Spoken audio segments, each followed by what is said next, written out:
Continuing now with the Impact segment, what really motivated Donald Trump to run for president. With us here in New York City, Ebony Williams, and from Washington, Katie Pavlich.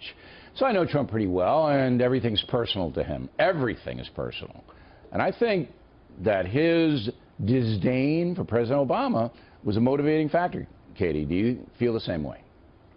I think it certainly played a role, and I think Trump probably liked seeing his name up on the White House during that skit. But you have to put the other context into play here of the timing of his run. Donald Trump has talked about running for president since the 1980s. He's talked about running for the governor of New York. But this time around, he was in a position to look at the country in 2011 and see the 2010 turnover of the House. That was a historic moment. We saw Eric Cantor's seat taken away by a regular professor from Virginia. People were angry, not just with the Obama economy, but with the Bush economy. And the year 2016 gave Donald Trump an opportunity to run against a weak candidate in Hillary Clinton and to run as an outsider in a Republican primary where people wanted to see someone besides a politician taking that nomination. But I think, that really solidified it. What do you say, Ebony? Yeah, but I think that was gasoline on an already burning oven. As Katie pointed out, Trump went on Oprah in '88 and said he'd never rule it out. And by the way, message is consistent, still America First message.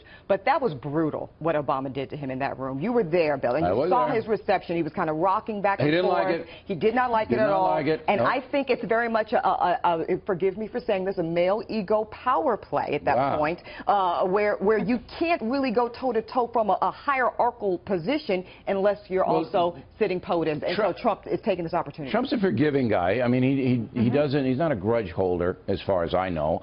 But I don't know if he ever forgave that. Because, as you say, he was put up as an object of derision, Katie. And, I think it's a little payback now. Because he brings in the Obama-Hillary Clinton association. He just melds them together. Yes, it's good politics because the president in a lot of precincts didn't do a good job. But there's more to it. There's that edge to it. Well, there's no better payback than winning the White House and destroying President Obama's legacy, which President Obama believes Hillary Clinton is going to carry out. Can't wait for the inauguration if that happens. When they have to ride in the same car. Now, but we'll see. All right, they're right in the same car, is zooming out there. Now, how do you think, Ebony, this plays out in President Obama's campaigning for Hillary Clinton? Because it goes both ways. He does not like Trump.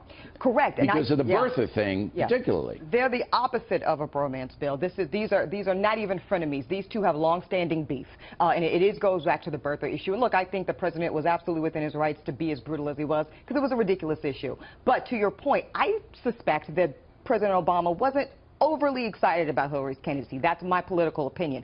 I think Donald, being her opposition, gives him more incentive. Yeah, absolutely. I don't think he likes the Clintons very much. Absolutely. But you're dealing, and you made the reference to male egos, something I don't know much about. You don't know anything about it, right? Not you. Okay. I was talking about But there are two titanic egos here with Trump and Obama. Sure. Okay? Massive. It's how they display it. Yes. Totally opposite. Yes. But President Obama does not like, and I've interviewed him 3 times, I know that, he does not like to be challenged. So I think that in this time, the president's doing everything that he can, and it's almost like the American people, not quite to elect Hillary, but not him, Katie, not him. Because President Obama isn't campaigning for Hillary. He's campaigning to make sure his legacy, and what he has done over the past 8 years. I don't even think it's that. I don't, that legacy, schmegacy. Going back to the ego thing, it's all about Barack Obama. It's all about Hillary Clinton. Here's why you're wrong on this. He knows historians will treat him kindly no matter what happens, all right? He knows that. And number two, all right, he also knows that, and you can get it in his phraseology, that guy? You're going to vote for that guy?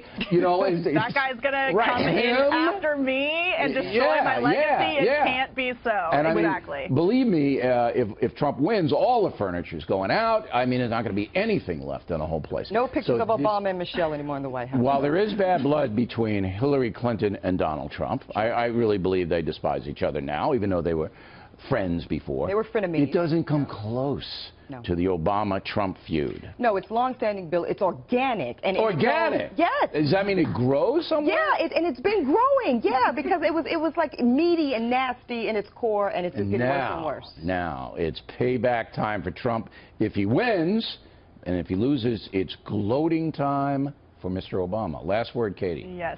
Indeed it is. And let's not forget that Donald Trump was also friends with Hillary Clinton and funded her first presidential campaign. So we have a bunch of bad blood in a triangle here of politics that I think will be interesting to look at after the election, depending on who wins. But make no mistake, Barack Obama wants to protect his ego, his legacy, and he's not campaigning for Hillary Clinton. He's campaigning for himself, and he likes the attention. What's that saying, Bill? Politics makes strange bedfellows? I don't know. Yeah, I'm still working on the male egos and the organic thing. All right, I got to sort all this out. Ladies, thank you.